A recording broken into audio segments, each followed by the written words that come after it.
You're quite the little exhibit, aren't you?" That's what Sarah said to me right after dessert, as if I were a painting hanging in one of her curated hallways. I remember the fork paused halfway to my mouth, the caramel tart suddenly tasting like ash. Her voice was syrupy, her smile tight. The table laughed politely like she'd cracked a harmless joke. But I saw the way Jessie flinched, the way Amelia's eyes darted to her wineglass. "My name is Hayley. I grew up in a two-bedroom house with peeling paint and a backyard that doubled as a makeshift mechanic shop for my brother's side hustle. I put myself through college with scholarships and a waitressing job that made my feet ache for years. I built my business from scratch, no loans, no handouts. I thought I knew how to handle people like Sarah. But that night I realised she wasn't just rich, she was practised. Dinner at the O'Connors' estate was formal, even though Jessie swore it would be casual. The kind of casual where the table had more forks than guests, and the chandelier above us looked like it cost more than my first apartment. I wore a navy dress, not designer but tasteful. I'd spent hours picking it out. Sarah greeted me with a once-over that lasted too long. Her lips pursed like she'd smelled something faintly unpleasant. "You look sweet," she said, then turned away before I could respond. Jessie squeezed my hand under the table as we sat. "Ignore her," he whispered. But ignoring Sarah was like ignoring a fire alarm. She didn't raise her voice. She didn't need to. "So, Hayley," she said after the first course, "what is it you do again? Something with candles?" "Custom home fragrances," I said, smiling. "We just signed a contract with a boutique hotel chain." "Ah," she said, eyes flicking to Jessie. "So entrepreneurial. That's adorable." Amelia laughed. "Mom, stop. You're making her blush." I wasn't. I don't blush easily. I just smiled and took a sip of wine. Sarah continued. "You know, in our family, we believe in protecting what we've built. Legacy, after all, takes generations." Jessie cleared his throat. "Mom—" "No, no," she said, waving him off. "It's important, which is why we've prepared a small formality for you, Hayley. Just a prenup, nothing dramatic. It simply ensures that the family assets remain secure." I looked at Jessie. He avoided my eyes. "It's standard," he said. "Everyone does it." I nodded slowly. "Of course." Sarah leaned in slightly. "It protects our family. You understand, dear." I smiled back. "Perfectly." Later that night, after the dishes were cleared, and I'd endured 2 hours of being subtly picked apart like a cheap suit, I found myself in the guest bathroom, staring at my reflection. My lipstick was still perfect, my spine still straight, but I felt like I'd been scrubbed raw. My phone buzzed. Malia. "You alive?" she asked. "Barely," I whispered. "They want a prenup." "Of course they do. What's in it?" "Don't know yet, but I'll get it." "Let me look it over when you do," she said. "And Hayley?" "Yeah?" "Don't sign anything until I say so." I didn't listen. Not exactly. 2 days later, Jessie brought over the document. He was nervous, fidgeting. "It's just a formality," he said again. "It doesn't change anything between us." I flipped through the pages slowly. It was thick, overly detailed. They weren't just protecting their money. They were protecting their name, their legacy, their image. I was a liability they were dressing up in pearls. I smiled and signed it. Then I called Malia. "Please tell me you didn't just sign that." "I did." "Hayley—" "But," I said, "I need you to draft something." I heard her pause. "I'm listening. I want a clause, hidden, deep enough they won't notice unless they read it cover to cover, which they won't. Something that triggers if he cheats, if the marriage ends because of him." "What kind of trigger?" "I want compensation, not just alimony. I want full liquidity of 10 years' worth of spousal support and inheritance rights like I'm blood." Malia whistled. "You're playing long game." "I'm not playing," I said. "I'm preparing." She was quiet for a second. Then, "I'll bury it in paragraph 14, subsection B. They'll never see it coming." And they didn't.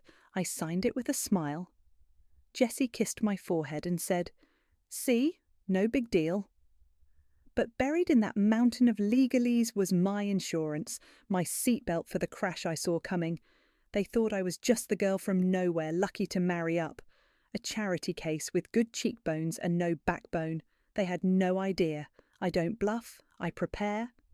You weren't invited to the board dinner? Amelia asked it like she was surprised, but her tone said otherwise.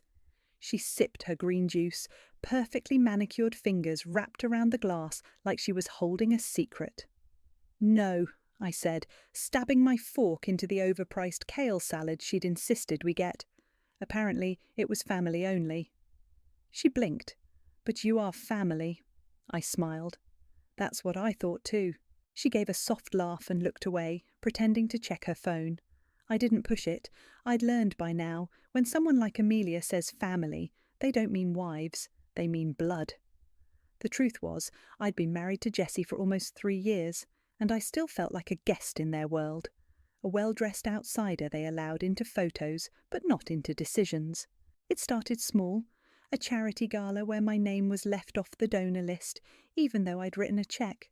A family portrait where I was asked to stand, on the end, just for balance. Jessie always brushed it off. They're just used to doing things a certain way. Right, a way that didn't include me. At home, Jessie was still charming, still affectionate in public. But behind closed doors he was distracted. Phone always buzzing. Late nights at the office. Work's crazy, he'd say, kissing my cheek with the same mouth that used to whisper dreams into my ear. Then came the party. It was a fundraiser at the O'Connor's estate. Black tie, overflowing champagne, the kind of event where people air kiss and pretend not to judge each other. I wore a sleek black dress Malia helped me pick out.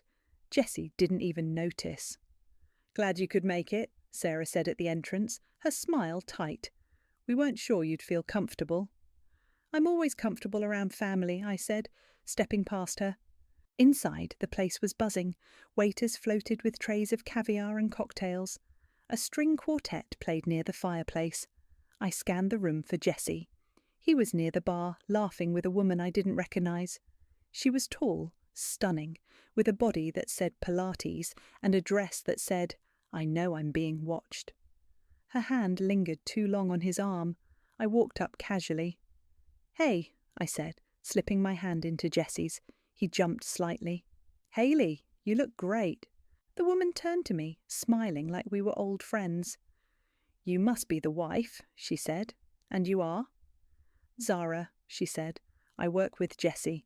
We've been pulling some late nights together. He's brilliant. I smiled. He is, and punctual too. Always comes home right after work. Jessie coughed. Zara, this is Hayley. I figured, she said, her eyes glinting. You have that classic look. Very elegant. Thanks, I said. And you have something in your... She leaned in, confused. I reached into her hair and plucked out a tiny piece of lint. There. Got it. Her smile faltered.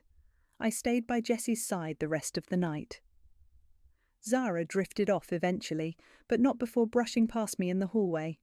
You're lucky, she said, low enough that only I could hear. Men like Jessie don't come around twice. I tilted my head. No, they usually just circle back to the same mistakes. She raised a brow, then walked away. Later, in the powder room, I opened my clutch to reapply lipstick and found a bracelet nestled inside. Gold, delicate, unmistakably expensive. I stared at it for a moment. Zara's bracelet. I walked out calmly and found her near the terrace. Hey, I said, holding it out. You must have dropped this. Found it in my bag. She blinked. Oh, that's so weird. Thank you. No problem, I said. I'm sure it just slipped in there by accident. She nodded, but her eyes flickered. Of course. I smiled and walked away, heart pounding. Back at home, Jessie was quiet. He undressed slowly, like his body was heavy. Long night, I asked. Yeah. Zara's interesting. He paused. She's just a co-worker. Didn't say she wasn't. He didn't respond, just climbed into bed and turned off the light. I lay there in the dark, staring at the ceiling, my mind racing. The thing about being underestimated is people stop hiding their intentions. They think you're too naive to notice, too soft to do anything about it. But I noticed, and I never forget, not even a bracelet. "Why are you taking pictures of receipts?" Jessie asked, standing in the kitchen doorway, shirt half buttoned, hair still damp from the shower. I didn't flinch. I just smiled and held up my phone. "Tax season's coming." He nodded slowly, then reached for his keys. "I've got a meeting downtown. Might be late." "You were late yesterday." "Yeah, it's that time of year." I walked over and adjusted his collar like I used to do when we were dating. "Tell Zara I said hi." He froze for half a second. "What?" "You said you were meeting with her today, right?" "No, I didn't." I stepped back. "Oh, must have misunderstood." He left without another word. The second the door clicked shut, I grabbed my other phone, the one he didn't know about, and opened the app. GPS tracking showed his car headed toward Midtown, not downtown. I took a screenshot and saved it. I'd been collecting for weeks. Receipts, calendar inconsistencies, photos of him and Zara leaving the office together. A video clip from a friend who worked at the same building. Jesse with his hand on Zara's back as they walked into a hotel lobby at 11:47 p.m. I wasn't angry. I was documenting. At brunch that weekend, Amelia stirred her mimosa like it had personally offended her. "You've been quiet lately." "Just tired." She gave me a look. "You should be careful with that. Jessie doesn't like when people get suspicious." "Suspicious?" I asked, raising an eyebrow. She leaned in. "You know how this family works. We protect our own. We don't air dirty laundry." "I'm not airing anything." "Good, because dragging Jessie down with your paranoia, it's not very elegant." I smiled. "Neither is cheating." Her face hardened. "You don't have proof." I lifted my glass. "Don't need it. Not yet." She didn't respond, just picked up her phone and started texting furiously. Back home, I opened my laptop and logged into the shared financial dashboard Jessie had given me access to when we got married. It was clean. Too clean. No large withdrawals, no unusual transfers. Then I remembered something Malia once told me. If someone's hiding money, they're not doing it in plain sight. They're building walls around it. I called her. "Hey," she answered, "you sound like you're about to ask me to do something illegal." "Not illegal, just thorough." She laughed. "What are we looking for?" "Trusts, shell accounts, anything that doesn't have my name on it." "Got it. Give me a day." The next afternoon she called back, voice clipped. "Found something." "Tell me." "He set up a trust 6 months ago. Your name's nowhere near it." I swallowed. "How much?" "High 6 figures, possibly more. He's been moving small amounts regularly. It's smart, quiet, but it's definitely a stash." "Does his family know?" "Doubt it. This looks personal." I stared out the window, watching Jessie's car pull into the driveway. "I need that in writing," I said. "Already sent it to your secure email." I hung up and walked to the kitchen just in time to see Jessie walk in. "Hey," he said, dropping his keys on the counter. "You okay?" "Fine." He kissed my cheek. "You sure? You've been acting weird." I smiled. "Just tired. You know how it is." He nodded and pulled out his phone, typing something quickly. I leaned on the counter. "So, Zara got promoted." He looked up. "What?" "She's now listed as a senior advisor. That's a big jump." He blinked.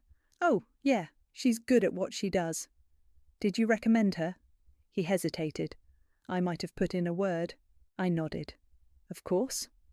He looked at me for a second longer, then walked into the living room. I followed, sat on the armrest beside him. "You know, I used to think we were a team." "We are." "No, we're not." He looked up, confused. "What's that supposed to mean?" "You've been lying, Jessie, about a lot of things." He stood up. "I don't know what you're talking about."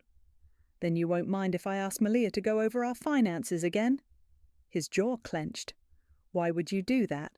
I stood too, facing him. "Because I'm not stupid, and I'm not scared." He stared at me, then laughed bitterly. "You're paranoid." "Maybe, but paranoid people survive." He grabbed his jacket. "I'm going out." "Of course you are." He slammed the door behind him. I sat back down, pulled out my phone and opened the folder labelled Just in Case. Dozens of screenshots, emails, photos, transcripts, proof. I wasn't ready to use it. Not yet. But I would be. Brunch was at the country club. Of course it was. The table was set for 6, but only 5 of us were there. Me, Jessie, Sarah, Amelia and Zara. Yes, Zara. She sat next to Jessie like she belonged there, like she'd always belonged there. Not across from him, not across from me. "Hayley," Sarah said, her voice coated in that familiar brand of poison sweet. "You look rested." "Thanks," I said. "I slept great." "I'm surprised you came," Amelia added, stirring her coffee. "We assumed you'd be busy." I made time. Jessie cleared his throat. "We should just get to it." I turned to him. "Get to what?" He glanced at his mother, then at Zara, who gave him a small supportive smile. My stomach didn't twist, my hands didn't shake. I already knew. "I've filed for divorce," Jessie said. The words landed like a dull thud. Everyone looked at me, waiting for a scene. I blinked once. "Over eggs?" Sarah set down her fork. "This protects our family. You understand, dear?" Jessie nodded. "It's just a formality." I reached into my handbag and pulled out a manila folder. "Then I assume you've reviewed the prenup?" Zara tilted her head. "What prenup?" Sarah's smile faltered. "What are you talking about?" I opened the folder and slid a set of documents across the table. "This is a copy of the agreement I signed, paragraph 14, subsection B. You should read it." Jessie picked it up, flipping through the pages like he was seeing them for the first time. Because he was. Zara leaned over his shoulder. "What is this?" Malia walked in right on cue, heels clicking against the marble floor. She wore a power suit and a look that could kill. "Sorry I'm late," she said. "Traffic." Sarah's face turned to stone. "Who is this?" "My attorney," I said, "and best friend." Malia sat next to me, pulled out her own copy of the prenup and laid it flat on the table.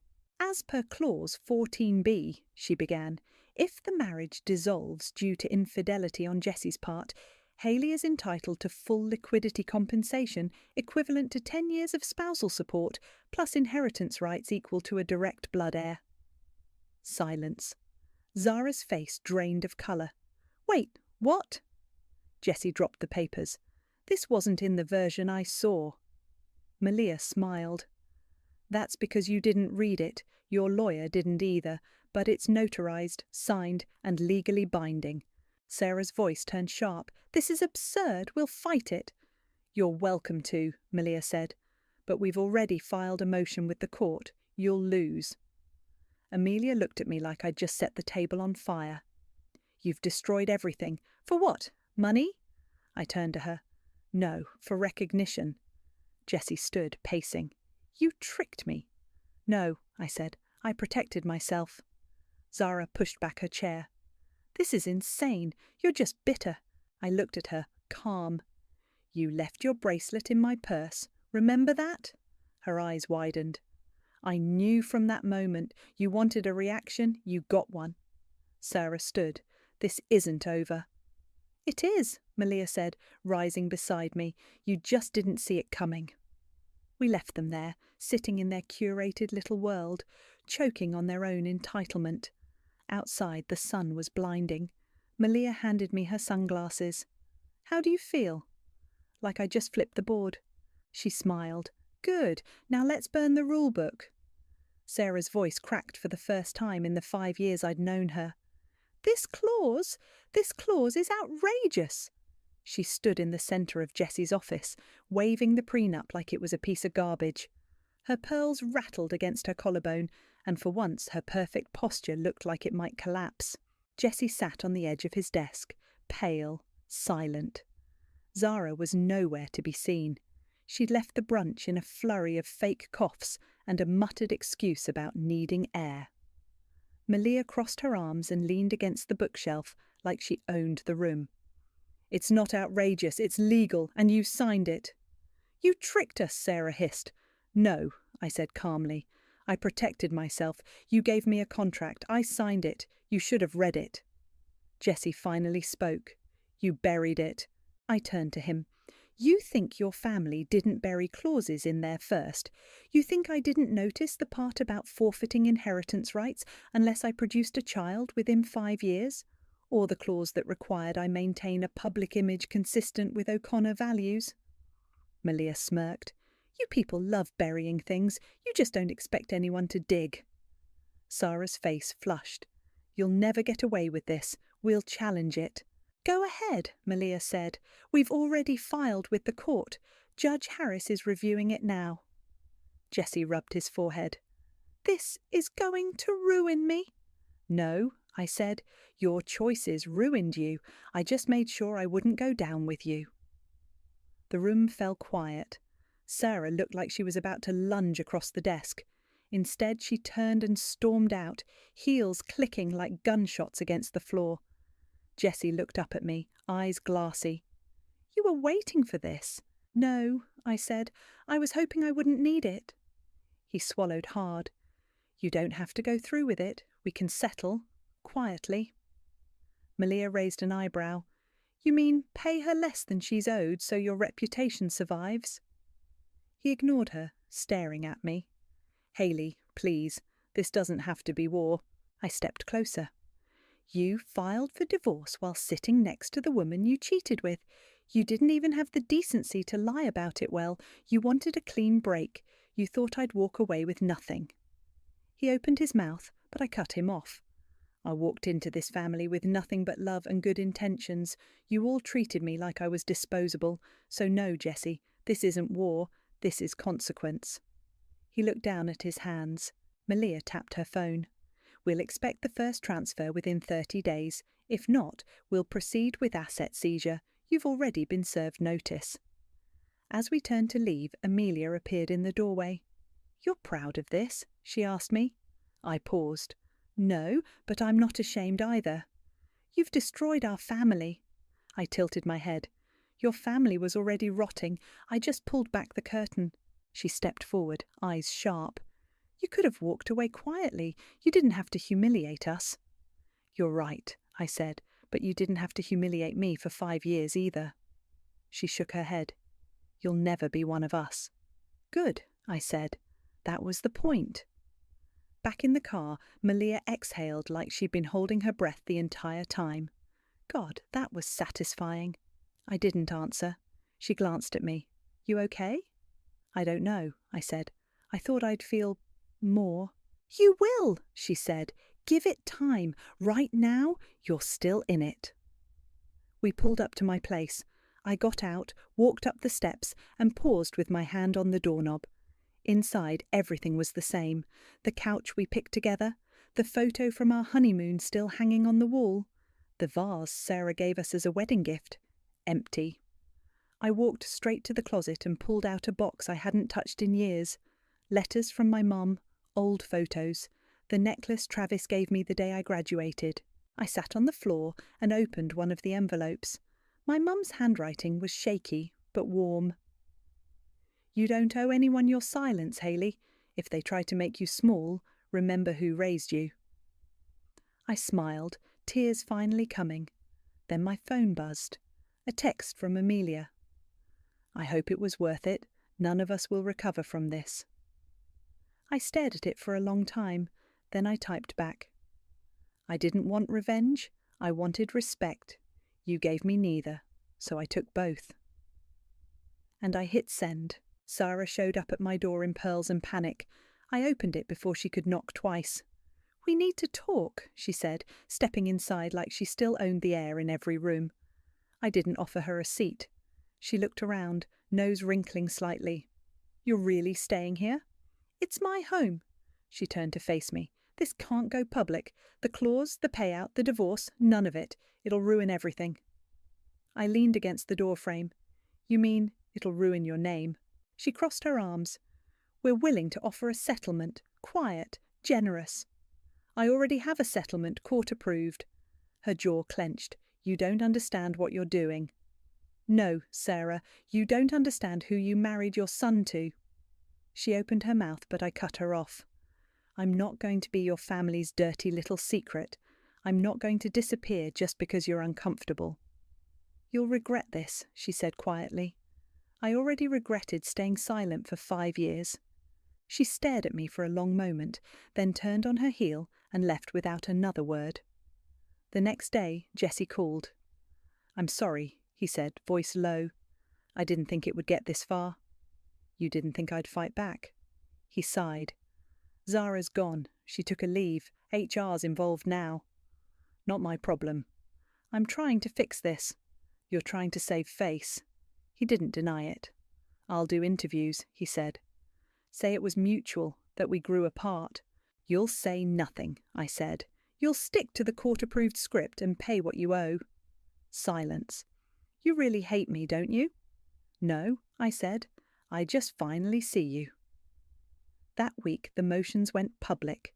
The prenup clause made headlines in legal circles. A few journalists reached out. I ignored the first 3. The 4th one got a reply. She was young, sharp, and smelled blood in the water. "I'm not looking to trash anyone," I told her over coffee, "but I think women should know how to protect themselves." She nodded, recorder already running. "Can I ask why you stayed so long?" I smiled. "Because I wanted to believe love could outlast power. I was wrong." The article dropped 2 days later. It didn't name names, but everyone knew. The O'Connors were suddenly very quiet. That night, Travis called. "I saw the piece." "Yeah?" "You sounded like Mum." I laughed. "That's a compliment." He paused. "You done now?" "What do you mean?" "You've won, Hales. Know when to walk away." I looked out the window. The O'Connors' world was unravelling. Creditors were circling. Zara's ethics complaint was under review. Jesse's company shares dropped after the board heard about the trust fund he tried to hide, and yet I didn't feel done. "I don't know," I said. "Be careful," he said. "Revenge burns clean, but it still leaves smoke." I nodded, even though he couldn't see me. The next morning, I got a call from a private number. I let it go to voicemail. It was Amelia. "I hope you're happy. Dad's health is slipping, and Mum's barely holding it together. You've turned this into a circus. If you ever cared about this family, you'll stop now." I deleted it. Then I sent another anonymous tip to the journalist about the shell companies, the offshore accounts, the way Sarah funneled money through charities to avoid taxes. I didn't need to burn the house down. I just needed to show the matches were always in their hands. The fallout came fast after that. A quiet audit turned into a full investigation. Invitations to galas stopped arriving. Their name, once whispered with reverence, now came with side eyes and questions. I stayed silent. Until I didn't. Malia and I launched our firm that month, Quinn and Hunter Legal Trusts. We specialised in protective clauses for women entering high-value marriages. Our first client was a woman who looked a lot like me 5 years ago, nervous, in love, unsure.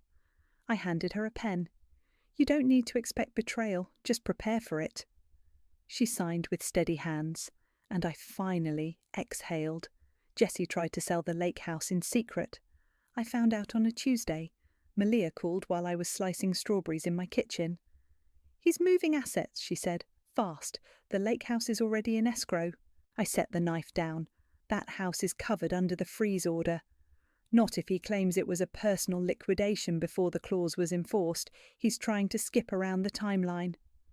I wiped my hands on a dish towel. "Then we go to court." "Already filed the injunction." 3 days later, we were back in the same courtroom where the prenup had been validated. Jessie sat with a new lawyer, someone younger, slicker, desperate. He didn't look at me once. The judge flipped through the documents, glasses perched low on his nose. "You attempted to transfer this property knowing full well it was under legal review," he said to Jessie. "You're either careless or arrogant, possibly both." Jessie's lawyer stood. "Your Honour, my client was unaware." "Sit down," the judge said, not even looking up. He turned to me. "Mrs. O'Connor?" "Just Haley," I said. He nodded. "Haley, the clause stands. The property is yours as part of the settlement. Any further attempts to liquidate assets will be considered contempt." I nodded once. Understood. Jesse finally looked at me as I walked out of the courtroom. His face was blank, but his eyes were glassy. He mouthed something. I didn't stop to read it. That weekend, the O'Connors hosted their annual gala, or tried to. I wasn't invited, obviously, but I knew the time, the place, the dress code. I also knew the creditors had been waiting for the right moment to strike. I didn't go to watch the wreckage. I didn't need to. Instead, I sat with Malia in our new office, sipping wine while our phones buzzed with updates. Creditors served them mid-toast, she said, scrolling. Zara almost fainted. I raised my glass. Cheers. Zara's name popped up next on my screen, a forwarded article from a business blog. Senior Advisor Zara Hill under investigation for workplace misconduct. Malia clicked it open. Looks like someone found the HR complaints. She'll land on her feet, I said. People like her always do, but not in this town. The next day, I announced our firm's official launch on social media. The post was simple. Quinn and Hunter Legal Trusts, built by women, for women, because protection isn't paranoia, it's power. It went viral within hours. I didn't check the comments, I didn't need validation, but I did get a message from Amelia. I hope it was worth it. None of us will recover from this. I stared at the screen for a while, then I typed, "You were never supposed to." I didn't send it. Instead, I powered off my phone and walked outside. The evening air was cool, the sky streaked with orange and pink. I thought about the girl I used to be, the one who walked into that estate with hope in her heart and a ring on her finger. She was gone. But the woman who replaced her? She didn't beg. She didn't break. She built. The tyres crunched over gravel as I pulled into the driveway of the house I grew up in. The paint was faded, the porch sagged a little, and the wind chimes still clinked like they had something to say. Travis was already outside, leaning against the railing with a beer in one hand and a smirk on his face. "You're late," he said. "I'm not," I replied, stepping out of the car. "You're just early." He handed me a beer. "You look different." "Is that your way of saying I look tired?" "No, it's my way of saying you look like someone who just torched a dynasty." I laughed and clinked my bottle against his. "Cheers to that." We sat on the porch, watching the sun dip low behind the trees. It smelled like cut grass and dust. I hadn't realised how much I missed it. "So," he said after a long silence, "was it worth it?" I didn't answer right away. Instead, I took a sip and looked out at the field where we used to play tag until our legs gave out. "I didn't get peace," I said, "but I got power, and I think I needed that more." He nodded. "You always wanted to prove them wrong." "They made it easy." We sat in silence again, the kind that only exists between people who've known each other their whole lives. "I'm turning this place into something," I said finally. He looked over. "What do you mean?" "A shelter. For women, the kind who get talked over, pushed out, told to stay quiet. I've got the funding, just need permits and a contractor who won't ghost me." He whistled. "That's big." "It's necessary," he smiled.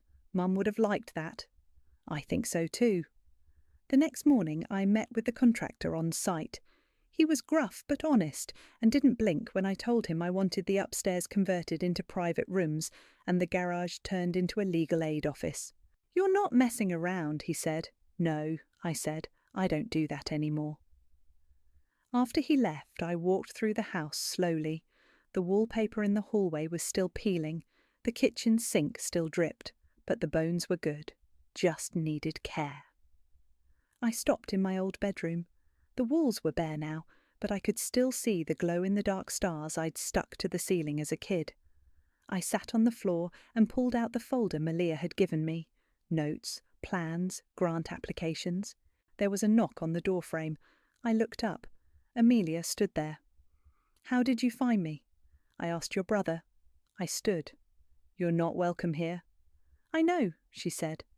"I just wanted to say something." I waited. "You were right," she said quietly. "About all of it. About us. About Jessie." I crossed my arms. That doesn't change anything. I'm not here to change anything. I wanted you to know I admired it, what you did, even if I hated it. I blinked. You admired it. You walked into our world and beat us at our own game, with a smile. That takes guts. I didn't respond. She took a step back. I won't bother you again. Amelia, I said, stopping her. Why now? She hesitated. Because I thought we were better than we were, and you proved we weren't. I nodded once. Take care of yourself. You too. She left without another word. Later that afternoon, I stood in front of the house again, clipboard in hand, watching as the first crew truck pulled up. A young woman stepped out of the passenger side. She looked nervous, maybe 22, holding a hard hat too big for her head. You the owner? She asked. I am. She smiled. It's cool what you're doing here. Thanks, I said. You're part of the crew. Intern, first project. I handed her the clipboard. Then let's get to work. As the team began unloading tools and supplies, I stepped back and looked at the house one more time. They told me revenge was petty. But no, revenge was precise. And now I build from the ashes.